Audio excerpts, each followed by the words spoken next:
I asked two Hytale community artists to go head-to-head in a drawing competition. We don't know when Hytale will release, but one thing we know for sure is the artists are still gonna create. Since the announcement of the game, hundreds of people have taken to their tablets, photoshops, and sketchpads to ensure the Hytale aesthetic. From depictions of Trorks to renders of Kweebecs. From polymodel laser guns to papercraft cobalt swords. Today, we have two of those artists with us, but only one of them can win the prize. Let's meet our contestants on Hytale Fan Art Wars.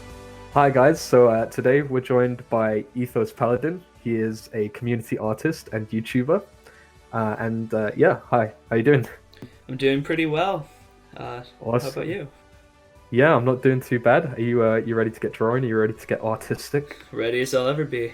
Hey guys, so DairyPanda has joined us today to take on the Art War Challenge. Dairy is a community artist. How you doing, Dairy? I'm doing pretty good. How are you doing? This video is sponsored by Server Pro. Server Pro has everything you need to host the next big Hytale server. With custom host names and support for modding and scripting, why not start your adventure today and grab a free Minecraft server that you can swap over once Hytale is launched. So before I ask you any personal super duper questions, then we'll jump into round one just so that we get the timer started. Awesome. Okay, cool. Well, I mean, let's just jump right into round one. I don't want to ask you any questions straight away. We'll get you straight into the art first of all. All right. And I can't look up any reference images until the final round? No reference images until the final round. That's correct. All right. Round one. Okay. So your character is a human warrior. And the context is in the harsh snows of Borea. All right. So that's the snowy zone in Hytale. So Right, a human zone warrior 3. in the harsh snows of Borea. Yeah, zone 3. Awesome. Am I good to start now? Yep, go for it. So I'll start the timer now. Awesome. Okay, I'll do my best. Ah! Sure. Okay. So human warrior.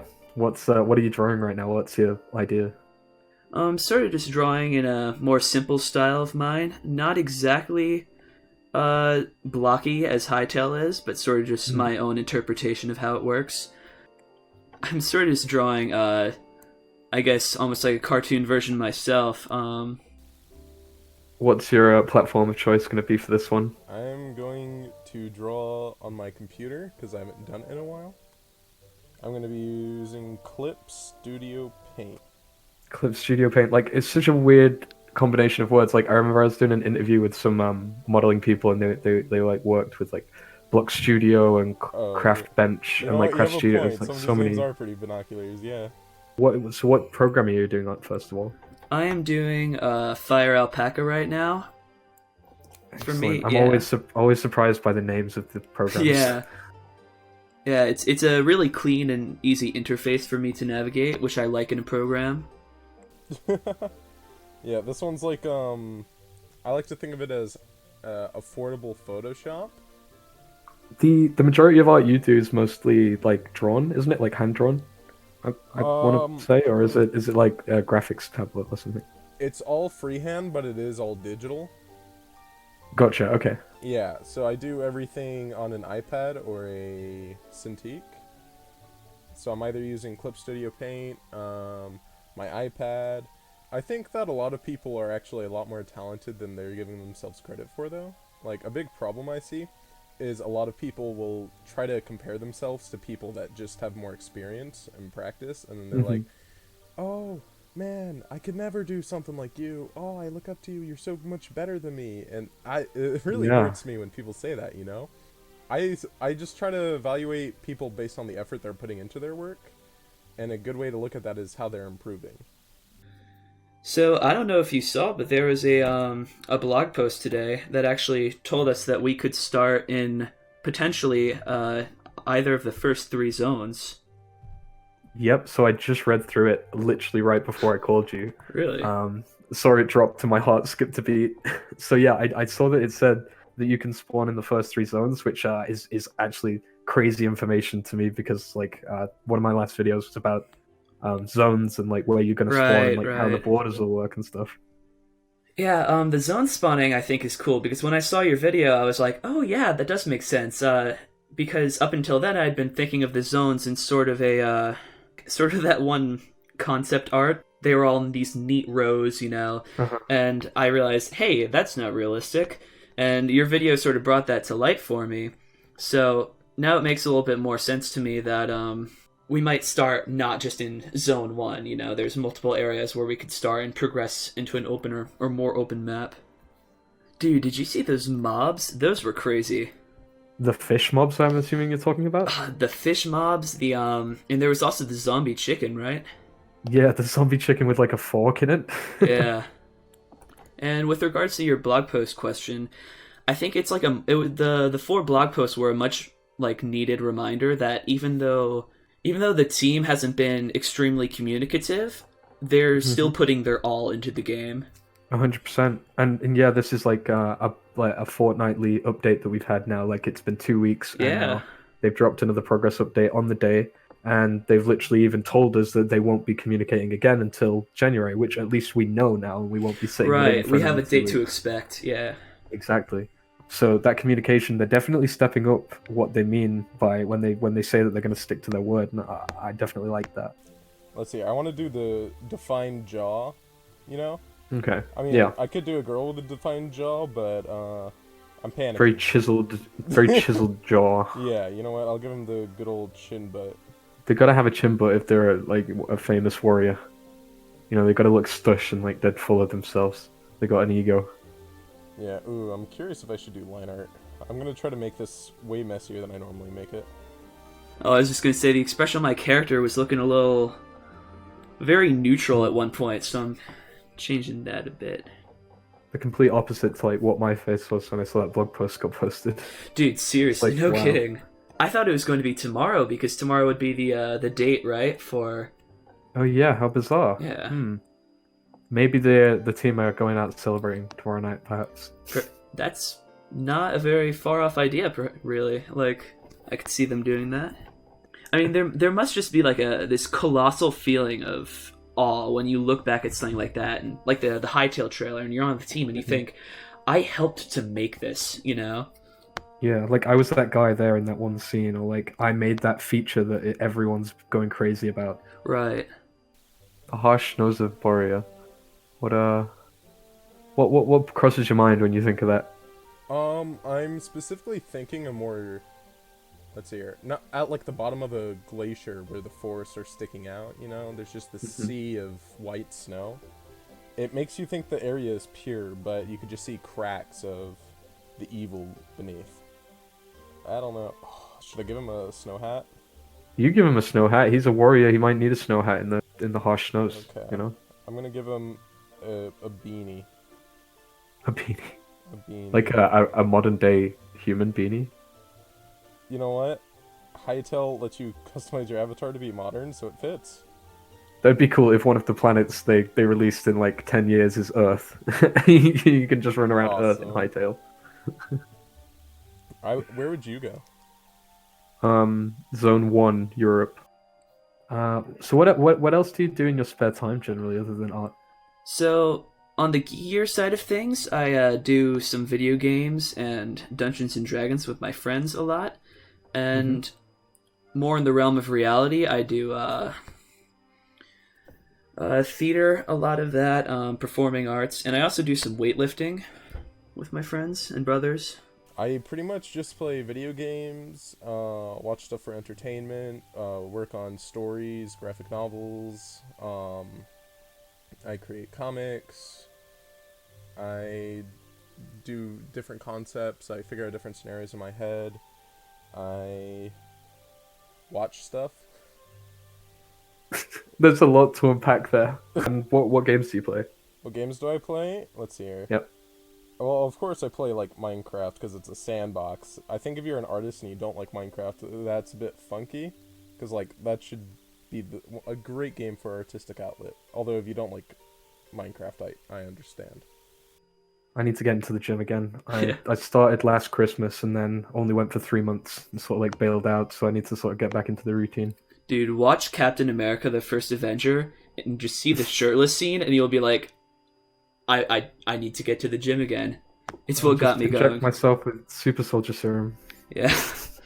That's interesting though. So like, I mean, do you play many games as well? Like, so you sort of have that balanced life of sort of gaming and doing like online stuff, but also you've got like more of a healthy routine going on.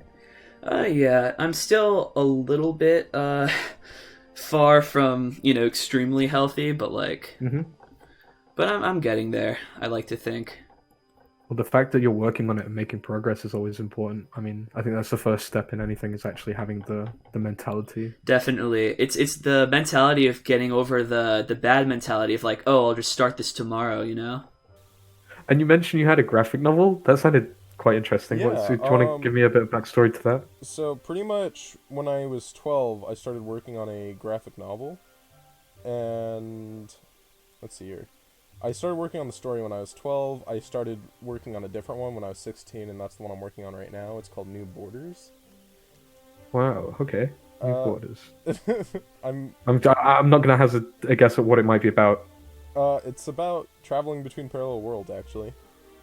Nice. Okay, I figured it might have some sort of twisty sci-fi element to it. Yeah, I was thinking that was steampunk. Yeah, That's really cool. Yeah. I like it. I like my character Skylar. I try to make her less damsel in distress and more all up in your face and says whatever she wants. Which is not things I would want to say to people, even though I do find it funny. She's very rude. And you've been sort of creating this character in this world, and is it like, is it nearing fruition, or is it just sort of like a side project that you add to when I want when it you to want be a main project. It's very difficult for me to I'm like a perfectionist when it comes to my stories. Oh yeah. I've restarted it probably 12 times now. That's a lot. Yeah, but there is a pilot test I put on Webtoons where people are telling me they hope I continue it, and I tell them I will. That's good. At least you're getting some feedback. No, I did get feedback. Positive. I got pretty great reception, and the pilot had nothing to do with the plot. So that's a good sign. I'm sort of finishing the outline for the background. My character definitely looks unfinished and misproportioned. I'm not very used to drawing in a more simplistic style, which I recognized I sort of had to do for, when you have 20 minutes to draw a picture like this. Honestly, it's pretty fun. I've never really had like a time challenge like this for drawing before. I'm really glad Kweebec Corner decided to use this as the first theme, because human warriors are some of my favorite classes and races to play in, or I guess characters to play in D&D personally. I mean, I guess just judging by my name, you can tell my favorite class is the Paladin. Yeah, right now I'm giving him, a really weird axe. You know a bird? A bird. Yeah, it looks like it got deformed. I'm gonna roll with it, though. So I guess his backstory is, he grew up with a pet bird, but it got murdered before him. He then used the beak to defend his family. You have officially got 10 minutes left. Ooh. Don't panic. Don't panic. Don't panic. Don't panic. Another reason why I'm so happy he chose this is because Zone 3 is looking to be my favorite so far. I'm a big fan of snowy environments. I live sort of in a colder climate myself. At least in the winter and summer it gets pretty hot. It's nice to sort of work on an environment I care about like this. Okay. Let's add a little bit of color. I do not know how much time is left, but I have a feeling it's not enough. Okay, well, I regret to say I did not give Toby a scarf. Well, is that his name? Is Toby his name? Toby is his name. We went through. And he is a human warrior. He is a human warrior. Toby the human warrior in the harshest winters of the snowy tundra of Borea. Yeah. That was a long description. What's your favorite form of art? Who's your favorite artist? What got you into the whole thing? Yeah. Sorry. No problem. Yeah. I'd say form of art. I am very partial to paintings, especially neoclassical paintings, like from 1800s and such. I really love the themes of sort of like heroism and valor and patriotism. And subsequently, my favorite artist is Jacques-Louis David from the French Revolution. As much as it seems like it's not the case, like, once you get into a few drawings, you really start to learn, like, how... I don't know, how to make something that at least you really like to look at, you know? Yeah, the image in my head is going to be completely different from what you're putting down, I'm sure. I get a feeling it is. What's your favorite form of art? Or, like, you know, what got you into it in general? What got you into making stuff and drawing? So, what got me into making art was 2 artists, okay? 3 if you count one of my best friends.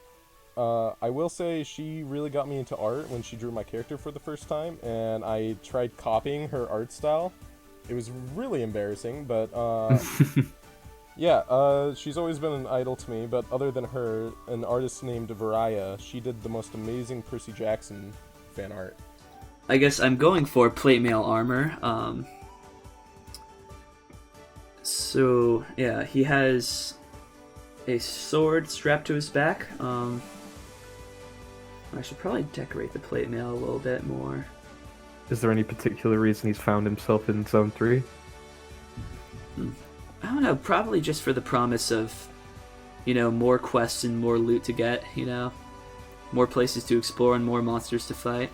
He might have only just spawned, judging by the new blog post. Oh, that's true. Like, where the hell am I? I'm supposed to be in the nice place with the Queebecs and, you know, not freezing cold temperatures. You walk headfirst into one of those big brutish leaders of the Outlanders. Oh my god. That would be or quite a a start. Yeti. Or a Yeti. I forgot those were a thing. Oh my god. They're capable of freaking picking up pieces of land and throwing them at the player. And so in the case of scaling, I guess if there's a Yeti for Zone 3, what is the Yeti version for Zone 1 and 2, right? Like, you know, Right. you gotta think about if they're scaling stuff up, they have to make things equal in all those areas. Mm-hmm. Maybe there could be like a Sasquatch type thing in Zone 1. Ooh, like a Bigfoot or something. Yeah. That'd be cool. You have 1 minute remaining, by the way. 1 minute. No pressure. 30 seconds. Time. Regret. Time. And stop. Okay, and that's the end of round 1. What? It's time for the fill-in tool. Alright. I guess it's sort of a lifesaver under the constraints of time. And 5, 4, 3, 2, 1. That's time. That's the end of round 1. Both artists did extremely well, and due to the blog post dropping, conversation was extended a little bit. So round 2 and 3 will go up in a separate video later this week. Make sure to head to both artists' Twitter accounts and give them a follow, and vote on the round 1 poll at Kweebec Corner. Thanks as always for watching, look out for that round 2 and 3 video, stay safe and keep free.